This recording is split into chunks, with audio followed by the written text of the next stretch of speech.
Hello friends, welcome back to mad for movies. आज मैं explain करने वाली हूँ एक Japanese psychological thriller film tales of the unusual washing machine. Movie की शुरुआत में एक आदमी दिखाते हैं जिसका नाम हाशिमोटो होता है, जो गिंजा टोक्यो से है और जो फाइनेंशियली बहुत परेशान होता है क्योंकि उसकी जॉब छूट गई होती है। फिर एक सुबह हाशिमोटो अपने कपड़े धोने के लिए लॉन्ड्री जाता है। ड्रायर में अपने कपड़े डालने के बाद वो सोचता है कि काश इस समय मेरे पास एक बियर की कैन होती। तभी ड्रायर में बहुत जोर से कुछ गिरने की आवाज आती है। ड्रायर को चेक करने पर हाशिमोटो को उसके अंदर एक बियर की कैन मिलती है। पहले तो हाशिमोटो को लगता है शायद गलती से कोई उसे वहाँ भूल गया होगा, लेकिन जब वो देखता है कि बियर ठंडी है तो वो कंफ्यूज हो जाता है। तभी उस जगह का एक ओल्ड क्लीनर मैन वहाँ आता है और उसे बताता है कि ये ड्रायर सबकी विश पूरी करता है। हाशिमोटो उसकी बात सुनकर सोचता है शायद ये आदमी पागल है और वो उसकी बातों को इग्नोर कर देता है, लेकिन वो आदमी उसके और करीब आता है और कहता है मैं सच बोल रहा हूँ। और फिर उस आदमी के वहाँ से जाने के बाद हाशिमोटो वहाँ बैठकर वो बियर पीता है और अपने कपड़े धुलने का इंतजार करता है। तभी उसी वक्त एक लड़की वहाँ आती है और दूसरे ड्रायर में अपने कपड़े धोने के लिए डाल देती है। हाशिमोटो में कभी किसी लड़की से बात करने की हिम्मत नहीं थी और इसी वजह से वो हमेशा से सिंगल था। फिर तभी हाशिमोटो उस लड़की के बैठने की जगह बनाने के लिए बेंच के बिल्कुल कॉर्नर पर हो जाता है। अब लड़की उसके बराबर में आकर बैठ जाती है और उससे बात करना शुरू करती है, क्योंकि उस लड़की ने हाशिमोटो को उस लॉन्ड्री में पहले भी बहुत बार देखा था और उसे उस पर क्रश था। अब हाशिमोटो उस लड़की की बातों पर ध्यान नहीं देता और अपना खाली बियर कैन पास ही रखे डस्टबिन में डालता है, लेकिन वो कैन जमीन पर गिर जाती है और जैसे ही वो उसे उठाने के लिए वहाँ से खड़ा होता है तभी कोंडो रोना शुरू कर देती है। और फिर हाशिमोटो उससे पूछता है क्या हुआ, वो रो क्यों रही है, जिसपे कोंडो उसे बताती है कि उसने 40 कंपनीज में इंटरव्यू दिया था लेकिन उसका कहीं भी सिलेक्शन नहीं हुआ। उसे नॉर्मल फील कराने के लिए हाशिमोटो उससे बताता है कि उसे भी नौकरी से निकाल दिया गया है और वो उसे कहता है कि तुम्हें तो ये सोचना चाहिए कि तुमने 40 कंपनीज में इंटरव्यू दिया है, इसलिए तुम्हारे पास अब बाकी कैंडिडेट से ज्यादा इंटरव्यू एक्सपीरियंस है। अब उसकी बात सुनकर कोंडो अपनी सिचुएशन को अलग नजरिए से देखती है और वो हाशिमोटो को इसके लिए थैंक्स बोलती है। उसके बाद हाशिमोटो वहाँ से अपने कपड़े लेता है और वहाँ से जाने लगता है। तभी वो लड़की खुद को उससे इंट्रोड्यूस कराती है और कहती है मेरा नाम कोंडो है। फिर हाशिमोटो खुश होकर अपने घर वापस लौट आता है। तभी रात को उसके पास उसकी मदर का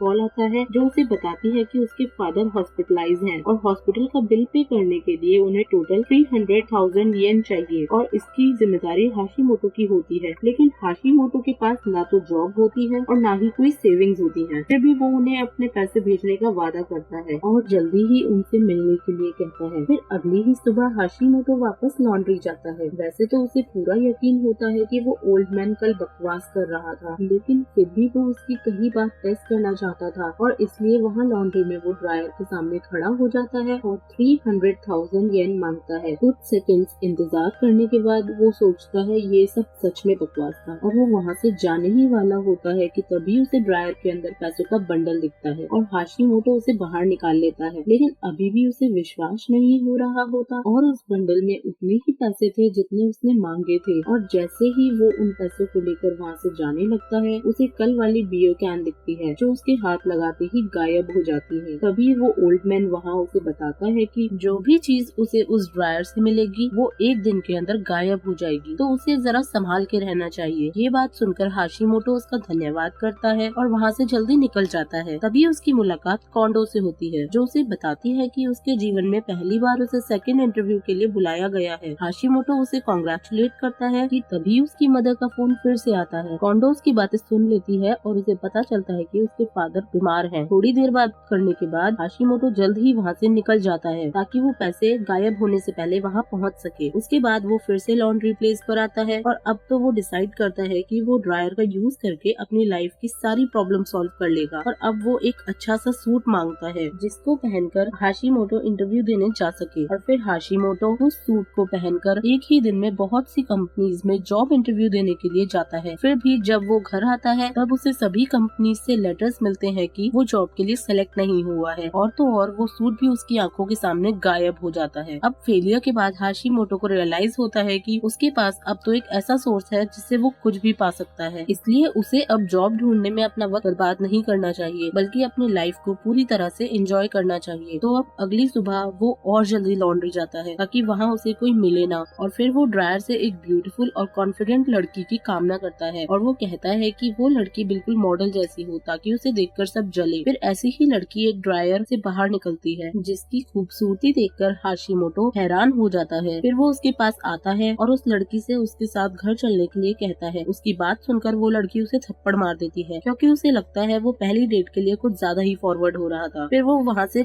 बाहर चली जाती है और हाशिमोटो उसके बिहेवियर से दंग रह जाता है। अपनी गलती से कुछ सीखने के बाद हाशिमोटो इस बार एक स्वीट और सिंपल लड़की जो खूबसूरत भी हो और साथ ही वो उसे प्यार करे ऐसी गर्लफ्रेंड की कामना करता है। फिर वैसी ही लड़की उन्हीं क्वालिटीज के साथ उस ड्रायर से बाहर आती है और वो लड़की उसके साथ डेट पर जाने के लिए मान जाती है और साथ ही बहुत एक्साइटेड होती है, जिससे हाशिमोटो खुश होता है और उस लड़की को शॉपिंग पर ले जाता है जहाँ वो ड्रायर से निकले हुए पैसों का ही इस्तेमाल करता है उसे सब कुछ दिलाने के लिए। और ड्रायर से निकले लोगों को पता ही नहीं होता कि वो कहाँ से आए हैं, उन्हें लगता है वो सच में एक रियल पर्सनालिटी है। और फिर दिन खत्म होता है। हाशिमोटो उस लड़की को अपने साथ ही घर वापस ले आता है और बल्कि उसे उस लड़की के इतने क्लोज आने से डर लगता है और वो दोनों पूरी रात एक साथ बैठकर एक दूसरे से बातें करते हैं। जहाँ वो लड़की हाशिमोटो की हथेली देखकर उसे बताती है कि उसकी लाइफ बहुत छोटी है, जो हाशिमोटो सुनकर हैरान रह जाता है, लेकिन फिर वो उसकी बात को इग्नोर कर देता है। फिर सुबह होते होते वो बड़ी मुश्किल से उसे किस करने की हिम्मत जुटा पाता है और जैसे ही वो उसे किस करने वाला होता है वो गायब हो जाती है। खाली जो चीज बचती है वो होते हैं उसके कपड़े और ज्वेलरी जो उसने उसके लिए खरीदी थी। हाशिमोटो को उसके साथ कनेक्शन फील होता है, लेकिन उसे उसके गायब होने का बुरा नहीं लगता क्योंकि अब वो जितनी चाहे उतनी गर्लफ्रेंड्स पा सकता था। और अब हर सुबह हाशिमोटो उस लॉन्ड्री प्लेस पर आता और हर रोज नई नई गर्लफ्रेंड्स की अलग अलग पर्सनालिटी के साथ मांग करता और उन्हें हाई फाई डेट पर ले जाता और उन्हें महंगी महंगी ज्वेलरी भी दिलाता और उन सब चीजों के पैसे भी वो ड्रायर से ही लेता था। और अब वो ड्रायर की हेल्प से अपनी लाइफ पूरी तरह से एंजॉय कर रहा था। एक दिन जब वो एक लड़की के साथ डेट पर घूम रहा था तभी उसे वहाँ कोंडो देख लेती है और उसे ऐसे देखकर कोंडो जेलस होती है और फिर वो उन दोनों का ज्वेलरी स्टोर तक पीछा करती है। और जब वो हाशिमोटो को उसके लिए एक्सपेंसिव ज्वेलरी लेते देखती है तो उसे बहुत गुस्सा आता है और साथ ही वो सोचती है इतनी जल्दी उसके पास इतने पैसे कहाँ से आए। और फिर जब उसी रात हाशिमोटो फिर से उस लॉन्ड्री प्लेस पर जाता है तब उसे वहाँ कोंडो मिलती है जहाँ वो उससे पैसे के बारे में पूछती है, जिसपे वो कहता है कि उसकी बहुत बड़ी लॉटरी लगी है। जब कोंडो को पता चलता है कि वो एक कैजुअल रिलेशनशिप में है तो वो उससे कहती है कि वो लड़की बस तुम्हारा यूज कर रही है, वो भी तुम्हारे पैसों के लिए। तभी कोंडो सोचती है कि हाशिमोटो वो पहले जैसा लड़का क्यों नहीं रहा जिससे वो प्यार करती थी। हाशिमोटो उसकी बातों को इग्नोर करके वहाँ से एक और पैसे का बंडल लेकर वहाँ से चला जाता है। अब हाशिमोटो फिर से एक डेट पर लड़की से मिलता है जहाँ वो उसे उस महंगे रेस्टोरेंट की छत पर लाता है और फिर वो उसे भी एक रिंग देता है और कहता है कि मैं तुमसे बहुत प्यार करता हूँ। तभी कुछ देर बाद वो लड़की भी गायब हो जाती है और बचती है तो सिर्फ उसकी अंगूठी। अब फिर से पहले की तरह हाशिमोटो वो रिंग उठाकर वहाँ से चला जाता है और अपने रूटीन को कंटिन्यू रखता है। जैसे कि हाशिमोटो अब तक सीधी सीधी मासूम लड़कियों की कामना करता था, इसलिए इस बार थोड़े चेंज के लिए वो एक मोहक और तेज लड़की की कामना करता है। और जैसे ही वो लड़की ड्रायर से बाहर आती है उसे देखकर हाशिमोटो थोड़ा घबरा जाता है और उन दोनों को ऐसे एक साथ देखकर कोंडो उन पर नजर रखती है। वो हाशिमोटो को उस लड़की को बहुत सी रिंग देते हुए देखता है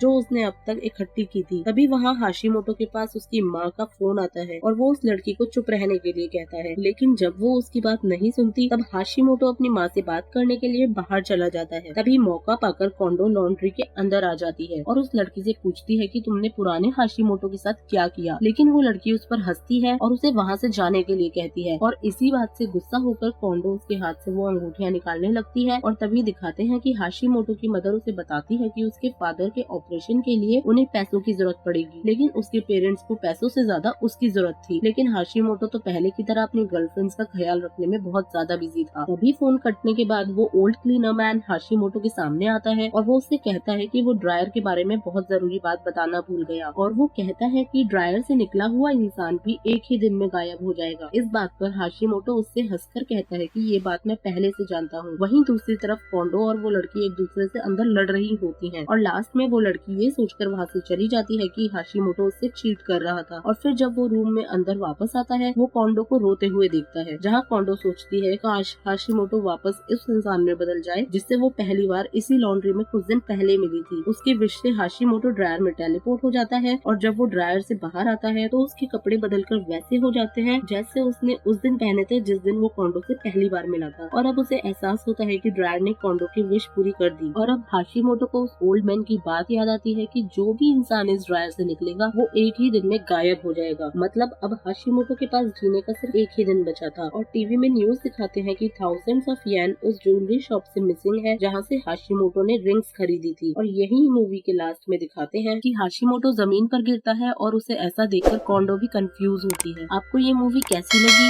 ये कमेंट सेक्शन में जरूर बताइएगा। पसंद आई हो तो चैनल को सब्सक्राइब और वीडियो को लाइक करना ना भूले। Bye bye.